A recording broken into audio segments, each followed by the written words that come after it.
Hello students, today we are starting maths 2, lesson number 1, similarity. What is mean by this word similarity? Similarity means what? सारखेपणा. आपल्याला सारखेपणा दिसून येतो बऱ्याचशा गोष्टींमध्ये. कोणत्या तरी दोन गोष्टी सारख्या असणे. म्हणजेच काय आहे? त्यांचा शेप सेम असणे. शेप सारखा असणे, but they may have or may not have same size. Same size असू शकते किंवा डिफरंट साईज असू शकते, तरी सुद्धा त्या सिमिलर असतात. पण शेप मात्र त्यांचा काय पाहिजे? सिमिलरच असला पाहिजे. शेप त्यांचा कसा पाहिजे? सिमिलर पाहिजे, सेम पाहिजे, इक्वल पाहिजे. इक्वल म्हणण्यापेक्षा सारखा पाहिजे. सारखा आणि इक्वल ह्याच्यामध्ये भरपूर फरक आहे. आता दोन पेन्सिली या सारख्या दिसतात दोन्ही आपल्याला, पण त्या मे बी लहान मोठ्या म्हणजे साईज काय आहे त्यांची डिफरंट पण असेल, पण त्यांचा शेप काय आहे पेन्सिलचा सेम आहे. जसे आता हे काय आहेत? दोन पेन. कलर वेगवेगळा आहे, पण शेप काय त्यांच्या दोघांचाही सेम आहे. म्हणजेच काय आहे? त्यांचा कलर वेगवेगळा आहे. काही आता इथं योगाकडे साईज पण सेम आहे, म्हणजे ह्या सिमिलर पण झाल्या. त्याचबरोबर आपल्याला आणखीन एक माहिती आहे, सेम साईज असणाऱ्या जे असतात ते काय असतात? ते काय असतात? कॉन्ग्रुएंट सुद्धा असतात. काय असतात? कॉन्ग्रुएंट असतात. पण डिफरंट साईज असल्या तरी सुद्धा काय आहे? त्या सिमिलर असू शकतात. म्हणजेच काय आहे? आपण असं म्हणू शकतो की कॉन्ग्रुएन्सी मध्ये काय आहे? आपल्याला सेम शेप आणि सेम साईज दिसते. काय दिसतोय? सेम शेप पण असायला पाहिजे आणि सेम साईज पण असायला हवी. दोन्ही या गोष्टी सेम इक्वल लेंथच्या, इक्वल अँगल, इक्वल असतील तर आणि तरच त्यांच्यामध्ये काय कॉन्ग्रुएन्सी असू शकते, एकरूपता असू शकते. परंतु सिमिलॅरिटीमध्ये काय म्हणता येईल? सिमिलॅरिटीमध्ये काय आहे? सेम शेप किंवा आपण म्हटलेलोच आहोत इथे, पण साईज मात्र काय आहे? काही पण असू शकते. सेम और डिफरंट काही असेल, साईज ही कशी पण असेल. म्हणजे आपण असं म्हणू शकतोय की कॉन्ग्रुएन्सी, ज्या फिगर कॉन्ग्रुएंट असतात त्या सिमिलर असू शकतात. लक्षात येते? त्या कॉन्ग्रुएंट तर असणारच आहे, पण त्या सिमिलर सुद्धा असू शकतात. परंतु ज्या the figures those are similar, they may congruent or may not be congruent. may congruent कधी? सेम शेप सेम साईज, ते कॉन्ग्रुएंट होतील. पण सेम नसतील तर काय असणार आहे? तिथे आपल्याला काय दिसून येईल? तर डिफरंट साईज असेल तर त्या कॉन्ग्रुएंट असणार नाही, त्या सिमिलरच असणार आहेत. मग आपण अजून काही शेप्स बद्दल बघूयात. इथे मी तुम्हाला काही शेप्स दाखवते. This is what? The triangle shape. हा एक ट्रायंगल शेप आहे, बरोबर आहे. आणखी मी एक दाखवते. हा एक ट्रायंगल शेप आहे. Okay, these all are the triangular shape. But they have the different size. बघा, आहे का ते एकमेकांना साईज त्यांची लागते का? बरोबर इक्वल लेंथचे आहेत का? तर नाही, खाली वर जातात. बरोबर आहे. इथे पण बघायला गेलो, this is again different, this is again different size आहे. डिफरंट साईज आहेत, पण शेप काय सगळ्यांचा? ट्रायंगल हा शेप जो आहे तो सगळ्यांचा इक्वल आहे, सेम आहे. म्हणून आपण काय म्हणणार आहोत? They are the similar figure. Again this is the circular shape आपण घेतलाय. Both are the circular shape, but both are not equal, not congruent circle आहेत का? हे तर नाही, कारण त्यांची रेडियस इक्वल नाही आहे, त्याच्यामुळे त्यांचा साईज ही सेम नाही आहे, डिफरंट आहे. But they are similar. Again हा आपण नेक्स्ट अजून एक शेप घेऊयात. स्क्वेअर शेप आपण घेतला तर इथे काय? वेगवेगळ्या साईजचे हे शेप आहेत, पण सेम शेपचे आहेत. आपल्याला ह्या दोन सिमिलर फिगर दाखवता येतील. तसेच हे दोन रेक्टँगल्स आहेत, पण दोन्ही पण काय आहेत? वेगवेगळ्या साईजचे आपल्याला दिसून येत आहेत. Different size. म्हणजे आपल्याला काय लक्षात येते आता? काय आहे सिमिलॅरिटी? म्हणजेच काय आहे? डिफरंट साईज और may be same size. They are similar but same shape is very important. इथे हा कन्सेप्ट फक्त महत्त्वाचा आहे. म्हणून आपण आत्तापर्यंत एक आपण गेल्या वर्षी बघितलं सिमिलर ट्रायंगल्स किंवा कॉन्ग्रुएंट ट्रायंगल्सबद्दल आपण गेल्या वर्षी पाहिलेलं आहे. मग काय आहे बघूया. तर आता आपण 2 फिगर्स इथे ड्रॉ केल्या.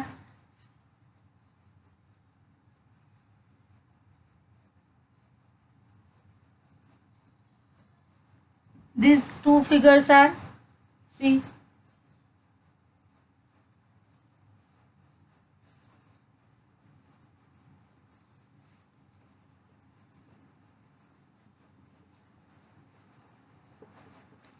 these 2 figures ला आपण काय म्हणू शकतोय, कॉन्ग्रुएंट फिगर्स. काय म्हणू शकतोय, कॉन्ग्रुएंट.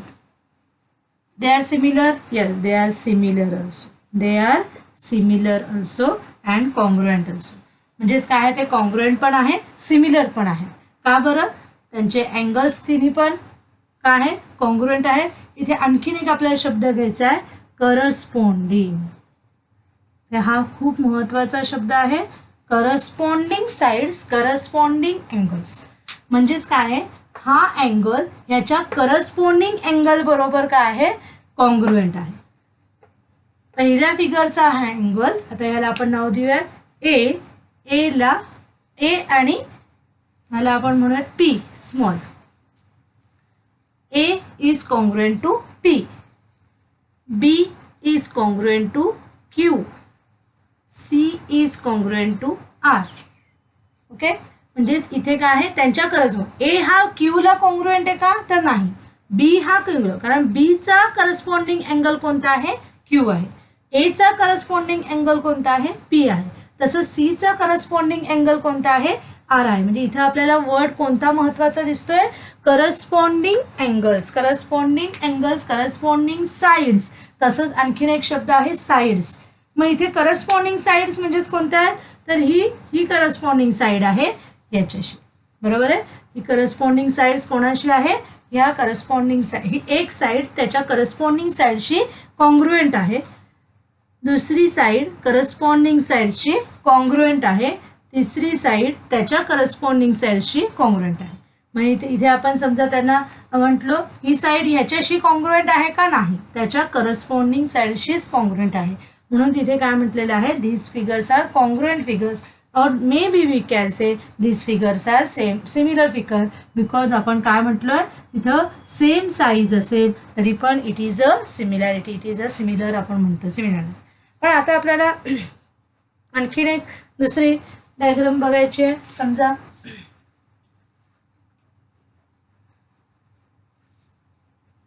बघूया.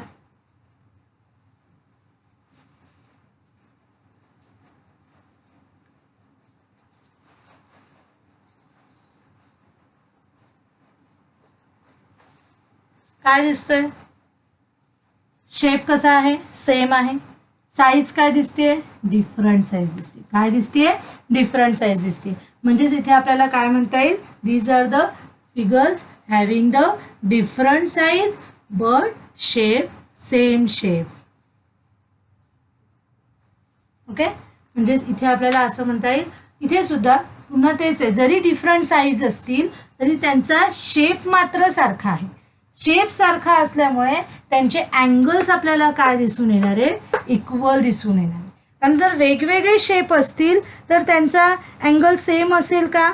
इथे आता मगाशी आपण एक ट्रायंगलचं घेतलंय, जर बघितलं हे डिफरंट साइजेस आहेत पण शेप सेम आहे, तर बघा ह्याचा हा अँगल ह्याला बरोबर तंतोतंत जुळतोय आहे, लक्षात येत आहे, तंतोतंत जुळतोय. म्हणजे इथे दोघांचा अँगल काय झाला, इक्वल झाला. त्यानंतर इकडचा आपण ह्या बाजूचा बघूया, याला सुद्धा ही फिगर ते तंतोतंत जुळतीये. बघा हे टोक आपण, हे व्हर्टायसेस आपण जॉईन केलं तर काय दिसून येत आहे, पुन्हा हा अँगल आपल्याला इक्वल दिसून येतो. तसंच इकडच्या बाजूचा अँगल आपण जर नीट व्यवस्थित पाहिलं तर काय दिसून येईल, दिस अँगल ऑल्सो अगेन इक्वल. बघा काय दिसतंय, हे इक्वल दिसून येत आहे. म्हणजेच काय आहे, दोन्ही पण फिगर्स आपल्याला काय दिसत आहेत, सेम शेपच्या दिसत आहेत, पण त्यांची साईज ही डिफरंट आहे, त्यांचे अँगल्स हे कॉन्ग्रुएंट आहे. म्हणजे आपल्याला ओके, म्हणजे आपल्याला काय आहे, सिमिलॅरिटीमध्ये आणि कॉन्ग्रुएन्सीमध्ये एक गोष्ट लक्षात घ्यायची आहे की त्यांचे अँगल्स कॉन्ग्रुएंट असणार आहे. पण आपल्याला दुसरी एक महत्त्वाची, अँगल्स आर कॉन्ग्रुएंट. काय म्हणायचं आहे, अँगल्स कॉन्ग्रुएंट.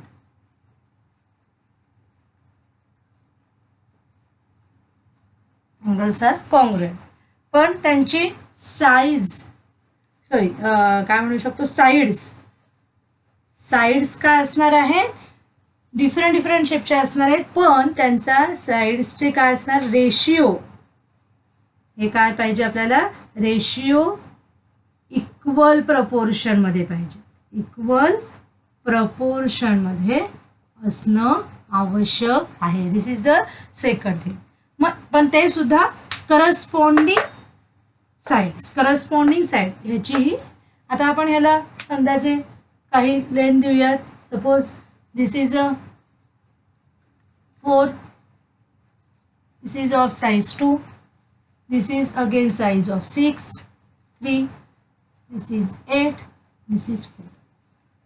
बघा आता आपल्याला काय दिसून येईल इथे, तिघांचंही आपण समजा काढलं, करस्पॉन्डिंग साईडचा असलेला रेशिओ आपण कॅल्क्युलेट करूयात. मग ह्याची ह्याची लेंथ काय आहे 4, त्याची करस्पॉन्डिंग साईड काय आहे 2, म्हणजे 4शी 2 सोबत असलेला रेशिओ काय येणार आहे सांगा. ह्याचा सिम्पलेस्ट फॉर्म 2 1 जा 2, 2 2 जा 4, that is 2/1. Again next side is of length 6, त्याची करस्पॉन्डिंग साईड कोणती आहे 3. पुन्हा याला सिम्पलेस्ट करा, काय येणार आहे 2/1. Again third side is what 8, त्याची करस्पॉन्डिंग साइड काय दिसते 4. मग आपल्याला पुन्हा ह्याचं सिम्पलेस्ट केलं तर काय मिळेल 2/1, दॅट इज द 2:1. हे पण आपण त्यांचं म्हणू शकतो. म्हणजेच काय आहे, हा रेशिओ आपल्याला इकडचे जे फॅक्टर आहे तो काय दिसतोय, सेम दिसतोय. म्हणजेच आपल्याला काय म्हणता येणार आहे, त्यांचा रेशिओ हा काय झाला, इक्वल प्रपोर्शनमध्ये आहे, इक्वल प्रपोर्शनमध्ये आपल्याला दिसून येतोय. म्हणजेच काय झालं, या दोन्ही फिगर्स आपण आत्ता काय सांगू शकतोय, सिमिलर आहेत.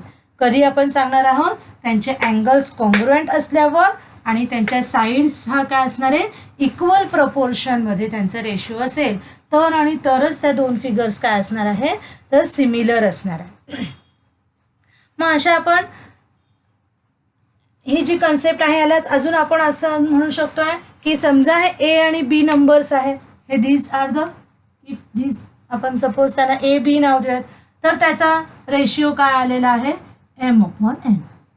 m/n हा काय झाला आहे, सगळीकडे इक्वल आला आहे. म्हणजे m:n is the ratio which is equal in all the काय आहे करस्पॉन्डिंग साइड्स. करस्पॉन्डिंग साइडचा आलेला रेशिओ काय आहे, इक्वल आपल्याला m:n फॉर्ममध्ये आलेला. लक्षात आलं सगळ्या इथपर्यंत. मग आता आपण आणखीन एक कन्सेप्ट रिवाइज करणार, that is the area of triangle. हे लक्षात ठेवायचं आपल्याला. हा फक्त जस्ट आपण रिवाइज करतोय गेल्या वेळेसचं, आणि आता आपल्याला त्याच्या पुढची कन्सेप्ट बघायची. त्यासाठी आणखीन एक आपण गोष्ट लक्षात घेणार आहोत, that is the area of triangle. सगळ्यांना माहिती आहे याचा फॉर्म्युला, सांगा बरं काय असणार आहे, एरिया ऑफ ट्रायंगल काय आहे 1/2 किंवा हाफ म्हणू शकतो आपण, इंटू बेस इंटू हाईट. पाहिजे असेल तर तुम्ही पुन्हा लिहून घ्या आपल्या वहीमध्ये आणि लर्न करा. आता ह्याच्यावर आपल्याला खूप आहे पुढे concept. Area of a triangle काय आहे, हाफ बेस इंटू हाईट. कुठलाही ट्रायंगल आपण जेव्हा काढतोय, ड्रॉ करतोय, तेव्हा काय दिसणार आहे आपल्याला, हा ट्रायंगल त्याचा हा एक बेस, आपण साधारणपणे जो खालच्या बाजूला जी साईड असते त्याला बेस म्हणतो, आणि त्याची हाईट. आता ह्या दोघांपैकी त्याची कोणती हाईट आहे का नाही, हाईट ही नेमकी कशी असते, नेहमी perpendicular to the base, perpendicular असेल. जी परपेंडिक्युलर साईड असते त्या ट्रायंगलमधली ती काय असणार आहे, हाईट असणार आहे, आणि हा काय आहे बेस. मग हीच परपेंडिक्युलर साईड आता खालच्या साईडला आहे म्हणून आपण त्याला बेस म्हणू शकतो. समजा ही अशा प्रकारे असेल तर हा बेस होईल आपला आणि ही हाईट होईल. तसंच जर आपल्या ट्रायंगलमध्ये अशा प्रकारे ती परपेंडिक्युलर साईड दिसत असेल तर आपला ही हाईट होईल आणि हा बेस होईल. लक्षात येत आहे. इट इज नॉट नेसेसरी खालचाच बेस असायला पाहिजे असं आहे का? नाही. जेव्हा आपल्याला एरिया ऑफ ट्रायंगलचा फॉर्म्युला यूज करायचा असेल, जेव्हा आपल्याला हाईट मेन्शन करायची असेल तिथं, तर आपल्याला लक्षात घ्यायचे हाईट ही काय आहे, ज्या साईडवर ती परपेंडिक्युलर असणार आहे तो तिथं आपल्याला बेसची व्हॅल्यू तिथे ती पुटअप करायची असणार. This is the area of triangle. हा आपल्याला झालेला फॉर्म्युला आपण पाहिलेला. आता ह्याच्याच पुढे आपल्याला बघायचं ratio of areas of two triangles. लिहून घ्या सगळ्यांनी. नेक्स्ट कन्सेप्ट आहे आपली रेशिओ ऑफ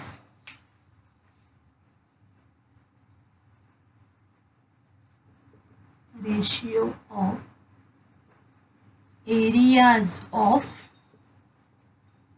टू ट्रायंगल्स. मगाशीच आपण रेशिओ हा शब्द मगाशी सुद्धा बघितला. सिमिलॅरिटीमध्ये सिमिलर फिंगर्समध्ये काय आहे, कुठल्याही ट्रायंगल्समध्ये सिमिलर कधी असणार आहे, जर त्यांचे अँगल्स कॉन्ग्रुएंट असतील पण त्यांच्या साईड्सचं प्रोपोर्शन हे काय पाहिजे, त्यांचा रेशिओ हा काय इक्वल प्रपोर्शनमध्ये असायला पाहिजे. मग इथे सुद्धा आपण आता दोन ट्रायंगल्स सपोज करूया. these are the two triangles. any two triangles घ्या.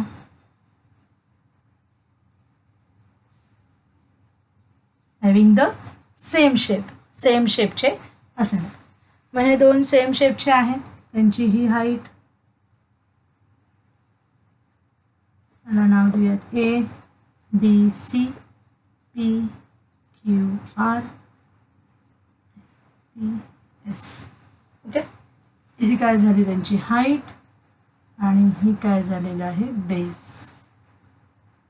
ओके, मग आता आपल्याला ह्याचा रेशिओ आपण कसा लिहिणार. Ratio of this two triangles म्हणजेच काय, areas of two triangles. Area of triangle शॉर्टमध्ये कसं लिहायचं आहे, ए इन ब्रॅकेट ट्रायंगलचं छोटं साईन, पहिला कोण आहे A B C divided by, म्हणजे आपल्याला रेशिओ घ्यायचा आहे. दुसरा ट्रायंगल कोणता आहे, area of triangle P Q R which is equal to, ह्याचा रेशिओ आपल्याला घ्यायचा आहे. पहिलं काय येईल, आपला फॉर्म्युला काय आहे एरिया ऑफ ट्रायंगलचा, half into base into height. मग इथं बेस आता कोण आहे बघा, हाफ इंटू ए बी सीचा बेस कोण आहे, बेसला काय म्हणायचं कम्प्लीट बी सी. ओके, कळतंय सगळ्या लक्षात येत आहे. त्यानंतर सगळ्यांचं लक्ष इकडे हवं आहे, ए बी सीमध्ये बी सी हा काय झाला, त्याचा बेस झाला. आणि आपल्याला दुसरं काय हवं, हाईट. मग ए बी सीचीच हाईट काय आहे, ही ए डी, काय नाव आहे त्याचं ए डी. तसंच दुसऱ्याचा पी क्यू आरचा, म्हणजे ए बी सीच्या समोरच ए बी सीचा आपल्याला त्याचा फॉर्म्युला द्यायचा. आता पी क्यू आरच्या समोर पी क्यू आर. मग पी क्यू आरमध्ये काय आहे, हा कोण पाहिजे आपल्याला आधी, बेस कोण आहे क्यू आर, कोण आहे क्यू आर. तसंच त्याची हाईट काय आहे पी एस, काय आहे पी एस. म्हणजे आपल्याला असा फॉर्म्युला मिळतोय half B C into A D half Q R into P S. पण इथे आपल्याला रेशिओ आहे, त्याच्यामुळे आपण कॉमन फॅक्टर जर असतील तर आपण कॅन्सल आउट करू शकतो. मग इथे कोणता कॉमन फॅक्टर दिसून येतं, तर इथे आपल्याला हाफ दिसून येतो. तर आपण कॅन्सल आउट केला म्हणजेच आपल्याला काय मिळालेलं आहे, B C into A D upon Q R into P S. हा आपल्याला काय मिळालेला आहे, ratio of this two triangles मिळाले. म्हणजेच आपण फॉर्म्युलाइज काय करू शकतो इथे, काय आपल्याला लिहून घ्यायचं इथे, तर ratio of the areas of the true triangle is equal to the ratio of their products of base and height. बरोबर आहे, corresponding bases and their corresponding heights अशा ह्यांचा रेशिओज असतो. आपल्याला इथे काय येणार आहे, area of triangle A B C upon area of triangle P Q R is equal to B C into A D. मग बी सी हा काय त्याचा बेस आहे आणि ही काय आहे हाईट आहे. बरोबर, हा पण काय आहे बेस आहे आणि ही सुद्धा काय आहे हाईट आहे. कोणत्या पी क्यू आर या ट्रायंगल. म्हणजेच कोणत्याही दोन ट्रायंगलचा जेव्हा आपण रेशिओ म्हणतोय तेव्हा काय आहे, त्या तो कसा असणार आहे, त्यांच्या करस्पॉन्डिंग बेसेस प्रोडक्ट इथे बघा म्हणजेच काय कुठल्याही दोन ट्रायंगल्सचा इथे बेस आणि हाईटची काय आहे प्रोडक्ट या साईडला काय होतं product multiplication product of bases their corresponding bases and their corresponding heights हे आपल्याला इथे लक्षात घ्यायचं आहे लिहून घ्यायचं आहे सगळ्यांनी हे statement the ratio of the areas of two triangle is equal to the ratio of the products of their bases and corresponding heights अशा प्रकारे आपल्याला लिहिता येईल किंवा आपण आणखीन कशा प्रकारे लिहू शकतोय की the areas of a ratio of areas of two triangles is equal to b1 into h1 आणि b2 इंटू h2 आता 1 आणि 2चं काय आहे 1 म्हणजे फर्स्ट ट्रायंगल सेकंड म्हणजे सेकंड ट्रायंगल 2 म्हणजे काय आहे सेकंड ट्रायंगल म्हणून b1 upon h into h1 upon b2 into h2 हे आपल्याला इथे लक्षात घ्यायचं आता ह्याच्यावरनंच आपल्याला त्याच्या दोन कंडिशन्स पाहिजे आहेत दोन प्रॉपर्टी दोन कंडिशन्सवरनं आपण दोन प्रॉपर्टी लर्न करणार आहोत मला जर हे घ्यायचं असेल तर एक स्क्रीनशॉट घ्या किंवा पॉज करून हे लिहून घ्यायचं आहे आपण आता दोन प्रॉपर्टीज त्याच्या बघूया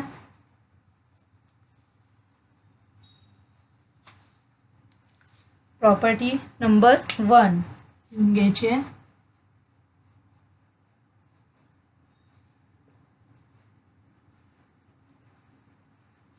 प्रॉपर्टी फर्स्ट प्रॉपर्टी आपण लिहून घेऊयात सगळ्यांनी लिहायची आहे the ratio of the areas of the two triangles with equal height पहिली कंडिशन काय समजा त्यांची हाईट ही इक्वल असेल तर काय आहे आधी आपण ती लर्न करूयात आणि मग लिहून घ्यायची आहे जर समजा आपण म्हणतो कुठल्याही एरिया ऑफ आपण समजा म्हटलं area of triangle A B C upon area of triangle P Q R काय आहे आपण म्हणतोय b1 into h1 upon b2 into h2 आता इथे समजा त्यांची हाईट सेम आहे म्हणजेच हाईट सेम आहे म्हणजेच काय आहे h1 is equal to h2 मग ह्या दोघांना आपण सपोज करूयात let h1 is equal to h2 is equal to h आपण कीप करू म्हणजेच काय मिळेल आपल्याला b1 upon b2 into h upon h पुन्हा काय होईल हा कॉमन फॅक्टर आहे तो काय झाला h काय इथं h1 h2 कॅन्सल होतील का नाही ते जेव्हा आपल्याला समजलं h1 h2 कॉन्ग्रुएंट आहे सेम इक्वल साईजचे तेव्हा ते काय झाले कॅन्सल आउट झाले म्हणजे आपल्याला रिमेन काय राहिलेलं आहे b1 upon b1 upon b2 म्हणजे जेव्हा आपल्याला लक्षात घ्यायचं आहे जेव्हा हाईट ही त्यांची इक्वल असणार आहे तेव्हा आपल्याला रेशिओ कोणाचा मिळेल फक्त तर त्याच्या बेसेसचा मिळेल हाईट इक्वल असेल तर बेसेसचा रेशिओ तसंच आपल्या दुसऱ्या प्रॉपर्टीमध्ये आहे की जर बेसेस इक्वल असतील bases b1 is equal to b2 असं असेल तर त्याला पण आपण b हे सपोज करणार आणि मग तिथे आपल्याला हे काय मिळेल h1 अपॉन h2 ही आपली काय आहे सेकंड प्रॉपर्टी ही आपली सेकंड जर b1 is equal to b2 असेल तर h1 अपॉन h2 मग आपल्याला दोन्ही पण प्रॉपर्टी व्यवस्थित लिहून घ्यायच्या आहेत लक्षात येते काय म्हणायचं आहे सगळ्यांनी लिहून घ्या सोबतच पहिली प्रॉपर्टी आपली आहे की the ratio of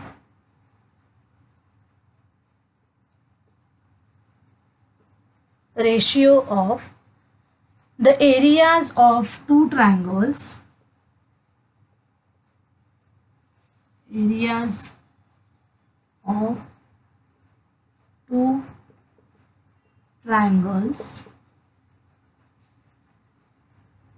with equal heights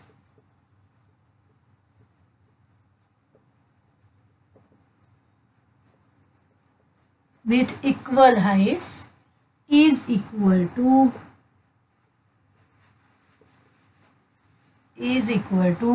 the ratio of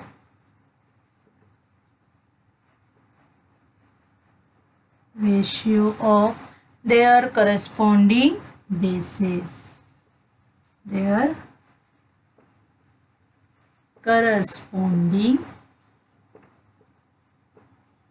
bases okay आणि दुसरी प्रॉपर्टी आधी ही लिहून घ्या. हे लिहून झाली की सेकंड प्रॉपर्टीमध्ये आपल्याला फक्त काही चेंजेस. सेकंड प्रॉपर्टी काय येईल? The ratio of areas of two triangle having equal bases is equal to the ratio of their corresponding heights. माहिती काय येईल? बेसेस आणि हाईट्स आहेत. दोन्ही पण आपल्या प्रॉपर्टी अतिशय सोप्या आहेत, सोप्या लँग्वेजच्या आहेत. फक्त 2 शब्दांचं हे आहे. त्याप्रमाणे सगळ्यांनी दोन्ही प्रॉपर्टी पाठ करायच्या आहेत आणि लक्षात ठेवायच्या आहेत. बेसेस इक्वल असतील तर काय येईल? हाईटचा रेशिओ मिळतो आपल्याला h1/h2 आणि हाईट्स इक्वल असतील तर आपल्याला काय मिळणार आहे? b1/b2. असं कुठल्याही 2 ट्रायंगल्सचे बेसेसचा आपल्याला फक्त रेशिओ त्याच्यातून मिळत असतो. लक्षात आलं सगळ्यांना? याच्यावरनं आपल्याला एक्सरसाइज सॉल्व करायची आहे. Practice set 1.1. आपण काही 1-2 त्याच्यातले एक्झाम्पल्स बघूया. सगळ्यांनी लिहून झालं असेल तर प्रॅक्टिस सेट 1.1 कडे आपण जाणार आहोत.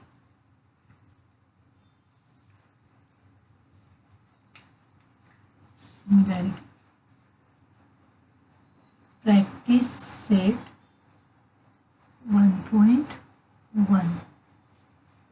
ओके, प्रॅक्टिस सेट 1.1 मधलं पहिलं एक्झाम्पल लिहून घ्यायचं सगळ्यांनी पुस्तकात बघून. आपण डायरेक्टली सोडवायला घेणार आहोत. मी आपण जस्ट रीड आउट करू. इथे question number 1. Base of a triangle is 9 and height is 5. Base of another triangle is 10 and height is 6. Find the ratio of areas of these triangles. मग आता पहिल्या ट्रायंगल 2 ट्रायंगल्स दिले. पहिल्या triangle 1 लिहून घ्यायचं आधी. ट्रायंगल 1चा बेस जे B1 आपण त्याला नाव देऊयात. B1 काय आहे? 9 आणि H1 काय आहे? H1 काय आहे? 5. तसंच ट्रायंगल 2 त्याच्यामध्ये B1 काय दिलं आहे? ह्या आधी गिव्हन आपल्याला लिहून B2 काय दिलेलं आहे? तर 10 आणि H2 दिलेला आहे 6. आता आपल्याला फॉर्म्युला लिहायचा आहे. Area of first triangle. आणि ट्रायंगलची नावं दिलेली नाही आहे त्याच्यामुळे आपण सपोज हवे असते तर सपोज करू शकता किंवा असं लिहिलं तरी चालेल. First triangle upon area of second triangle is equal to काय आहे आपल्याला? Base into height. बेस काय आहे? आधी लिहून घ्या. B1 into H1 upon B2 into H2. Value put up करूयात. काय येईल? B1ची व्हॅल्यू आहे 9 इंटू 5 अपॉन 10 इंटू 6. मल्टिप्लिकेशन आहे. जसं आपल्याला भाग जात असेल तसं देत जायचं आहे. 5 1 जा 5, 5 2 जा 10, 3 3 जा 9, 3 2 जा 6. वरती कोण राहिले? 3 इंटू 1 मीन्स 3, 2 इंटू 2 मीन्स 4. अजून हे डिवाइड होत आहेत का? तर नाही. And this is the answer. What is the ratio? Find the ratio of the areas of this triangles. मग काय आहे त्याचा रेशिओ? आपल्याला खाली लिहायचं आहे. Areas of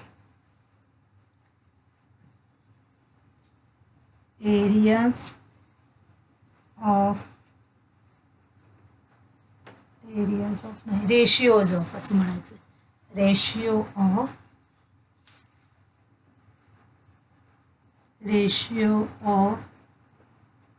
areas of given 2 triangles is 3:4. 3:4. अशा प्रकारे आपल्याला काय आहे स्टेटमेंट लिहायचं आहे. Ratio of areas of given 2 triangles is 3:4. सगळ्यांना लक्षात आलेलं आहे. बाकीचे आता पुढचे आपण थोडे डिस्कस करूयात.